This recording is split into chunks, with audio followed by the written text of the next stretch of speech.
या ठिकाणी सुरक्षा मिळेल अध्यक्ष महोदय। नसबंदी करायची गरज पडणार नाही अध्यक्ष महोदय। आज तुम्हाला आपल्याला माहिती आहे अध्यक्ष महोदय, ज्या पद्धतीनं एखाद्या जंगलामध्ये वाघ राहते आणि वाघाच्या धाकाने बिबट्या शहराकडे येते, तशीच परिस्थिती अध्यक्ष महोदय आज शिवसेनेचा वाघ म्हणून एकनाथजी शिंदेंचं नाव घेतले जाते आणि बिबट्याची परिस्थिती पाहिली तर उद्धव ठाकरेंची झाली अध्यक्ष महोदय। अशी परिस्थिती आज खऱ्या अर्थानं आपल्याला या वन खात्याच्या माध्यमातून सांगतो की वाघाच्या रूपामध्ये एकनाथ शिंदे जेव्हा शिवसेनेमध्ये काम करताय आणि बिबट्याच्या रूपामध्ये उद्धव ठाकरेंची परिस्थिती झालेली आहे। अशा पद्धतीनं जंगल सोडून जसा बिबट्या पडतो अध्यक्ष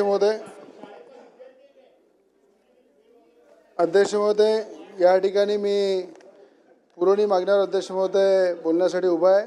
महसूल, वन विभाग, कृषी, सार्वजनिक बांधकाम अध्यक्ष महोदय या ठिकाणी मी अत्यंत या ठिकाणी महसूल मंत्री यांचं मनापासून अभिनंदन करेल की चांगल्या प्रकारे त्यांनी नवीन कायदे, महसुली कायदे या सभागृहामध्ये मंजूर केले, त्याबद्दल त्यांचं मी अभिनंदन करेल। पण त्याचबरोबर अध्यक्ष महोदय महसूलच्या माध्यमातून अध्यक्ष महोदय ज्या पद्धतीनं तालुक्याचं विभाजन हे लोकसंख्येच्या आधारावर झालं पाहिजे अध्यक्ष महोदय, ज्या पद्धतीनं चिखलदरा अध्यक्ष महोदय हा तालुका आहे, पण चुरणी हे जे अध्यक्ष महोदय जे गाव आहे हे सगळ्यात मोठं त्या तालुक्याचं गाव तालुक्यापासून 90 किलोमीटर दूर आहे अध्यक्ष महोदय आणि त्याला लागून अध्यक्ष महोदय जेवढे गाव आहे ते सगळे 90 किलोमीटरवरनं तहसीलमध्ये जातात, येणं जाणं करतात, आदिवासी बांधव तिथे राहतात अध्यक्ष महोदय।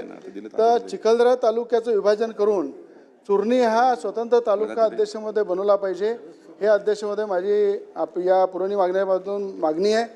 त्याचप्रमाणे अमरावती तालुका अध्यक्ष महोदय, अमरावतीची जी लोकसंख्या पाहता बडनेरामध्ये सुद्धा बडनेरा अमरावतीचं विभाजन करून अध्यक्ष महोदय त्या ठिकाणी बडनेरा नवीन तहसील कार्यालय बडनेरामध्ये निर्माण झालं पाहिजे अध्यक्ष महोदय आणि नायब तहसीलदार कार्यालय अध्यक्ष महोदय हे अंजनगाव बारीमध्ये झालं पाहिजे। हे अध्यक्ष महोदय अमरावती तहसीलचं विभाजन करून त्या ठिकाणी 2 तहसील निर्माण झाल्या पाहिजे आणि बडनेरा तहसील कार्यालय हे स्वतंत्र झालं पाहिजे अध्यक्ष महोदय, हे माझी मागणी आहे अध्यक्ष महोदय। दुसरं अध्यक्ष महोदय ज्या पद्धतीनं भातकुली तालुका अध्यक्ष महोदय भातकुली तालुक्यामध्ये अध्यक्ष महोदय भातकुली तहसीलसाठी 60 कोटी रुपये हे महसूल मंत्र्यांनी दिले, राज्याच्या मुख्यमंत्र्यांनी दिले, त्याबद्दल मी त्यांचं आभार व्यक्त करेल। पण त्याचा जो उर्वरित निधी आहे अध्यक्ष महोदय तो अजूनपर्यंत पोचला नाही, त्यामुळं त्या इमारतीचं काम संत गतीने चालू आहे, ते सुद्धा पूर्ण झालं पाहिजे अध्यक्ष महोदय। आणि वलगाव हे स्वतंत्र तहसील कार्यालय झालं पाहिजे अध्यक्ष महोदय। वलगाव जर स्वतंत्र तहसील कार्यालय झालं अध्यक्ष महोदय तर मोठ्या प्रमाणात त्या आजूबाजूच्या सगळ्या जनतेला सोयीचं जाईल, म्हणून वलगाव स्वतंत्र तहसील कार्यालय झालं पाहिजे अशी अध्यक्ष महोदय विनंती करतो। आणि राज्याचे मुख्यमंत्री देवेंद्र फडणवीस साहेबांचं मी अभिनंदन करेल, अजितदादांचं सुद्धा अभिनंदन करेल की शेतकऱ्यांसाठी 32,000 कोटी रुपये देऊन अध्यक्ष महोदय शेतकऱ्याला मोठा दिलासा दिलाय। अमरावती जिल्ह्यामध्ये अमरावती जिल्ह्याचे महसूल मंत्री, अमरावती जिल्ह्याचे पालकमंत्री, राज्याचे महसूल मंत्री यांनी अध्यक्ष महोदय 1700 कोटी अमरावती जिल्ह्यामध्ये देऊन शेतकऱ्यांच्या खात्यामध्ये ते पोहोचले अध्यक्ष महोदय, म्हणून मी खऱ्या अर्थाने या सरकारचं अभिनंदन करेल अध्यक्ष महोदय। बिबट्याच्या वारंवार बिबट्याची चर्चा चालू आहे अध्यक्ष महोदय। आज वन खात्याच्या माध्यमातून अध्यक्ष महोदय बिबट्याला ज्या पद्धतीनं बिबट्याची चर्चा हे संपूर्ण महाराष्ट्रामध्ये अध्यक्ष महोदय ज्या पद्धतीनं वन मंत्र्यांनी सांगितलं, ज्याप्रमाणे राज्य शासन चिंतेमध्ये आहे, माझी विनंती आहे अध्यक्ष महोदय बिबट्याला पाळीव प्राण्याचा दर्जा दिला पाहिजे अध्यक्ष महोदय। त्या संदर्भात अध्यक्ष महोदय एक चांगला निर्णय घेतला पाहिजे। जर या ठिकाणी बाबा आमटेच्या वनामध्ये बिबट्या राहू शकते तर त्या ठिकाणी विजयभाऊ आपण सुद्धा त्या ठिकाणी बिबट्याला जर चांगल्या प्रकारची वागणूक दिली, त्याला लहानपणापासून पालनपोषण केलं, तो सुद्धा आपल्या याच्यामध्ये वावरू शकते, राहू शकते। कारण की बिबट्या जो आहे याला जर पाळीव प्राण्याचा दर्जा दिला, याला जर त्या ठिकाणी ज्याप्रमाणे या अंबानींनी ज्या पद्धतीने वनतारा निर्माण केलं, त्याचप्रमाणे आनंद अंबानीला सुद्धा विनंती करतो अध्यक्ष महोदय वनताराच्या माध्यमातून प्रत्येक जिल्ह्यामध्ये वनतारा निर्माण करा, प्रत्येक जिल्ह्यामध्ये प्राणी संग्रहालय तयार करा, गौतम अडाणीसारख्या उद्योगपत्यांना पुढे आणा। वनताराच्या माध्यमातून प्रत्येक जिल्ह्यामध्ये जर या प्राण्यांच्या संरक्षणासाठी जिल्ह्यामध्ये वनतारा निर्माण केला तर हे सगळे बिबट्यांचं सुद्धा सुरक्षित होईल आणि मोठ्या प्रमाणात या ठिकाणी बिबट्यांना या ठिकाणी सुरक्षा मिळेल अध्यक्ष महोदय.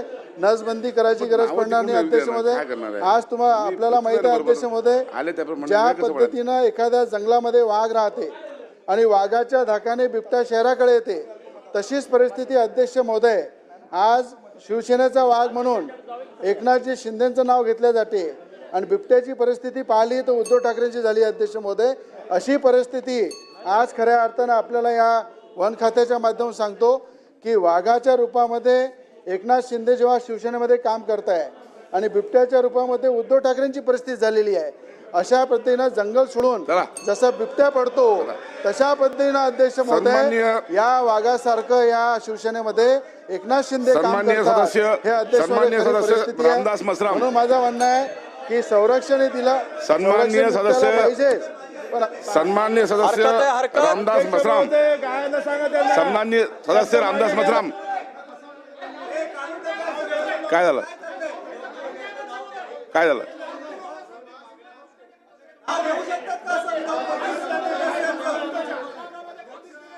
तपासून घेऊ तपासून घेऊ तपासून तपासून तपासून निर्णय घेण्यात येईल. ठीक आहे ठीक आहे ठीक आहे.